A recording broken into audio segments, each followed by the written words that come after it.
మొగుడికి పెళ్ళానకే బాగా గొడవ జరిగినప్పుడు అప్పుడప్పుడు అమాసన పుణ్యానికి జరుగుతాయి కదా. అలాంటప్పుడు ఆడవాళ్ళు చేయవలసిన కొన్ని పనులు చెప్తే చూడండి. నాకు కూడా తెలదు, ఈ మధ్యలో మా అమ్మగారు చెప్పారు.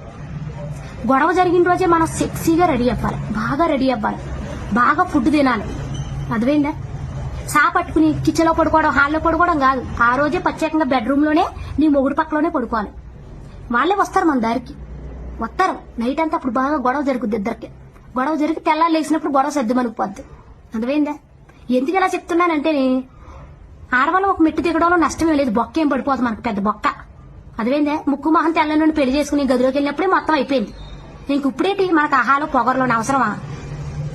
బయట 100 సంవత్సరాలతోటి 100 తలకిపోట్లతో వస్తాడు మొగోడు. వీలైనంత మట్టుకు మనం వాడికి మనం బొజ్జగించుకోవాలి తప్ప ఇంకా మనం రెచ్చగొట్టకూడదు. నా ఉద్దేశంలో చెప్పవలసింది చెప్పాను నేను. మొగోడు ఎప్పుడు లొంగేది ప్రేమకు లొంగుతాడు, అందానికి లొంగుతాడు. అర్థమైందా? నీ ప్యాన్ నైట్ వేసుకుని ఏడితే కూర్చుని ఆడి మీద అరిసి కోల్తి ఆడికి బయటకు పోదామని చూస్తాడు, కొంపకు వద్దామని చూడడం.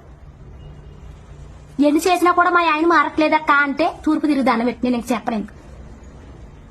ఎప్పుడైనా సరే కాపరాలు నిలబడ్డానికి చెప్తాను. ఏ మాటలు చెప్పినా కూడా ఇడిపోవడానికి చెప్పను.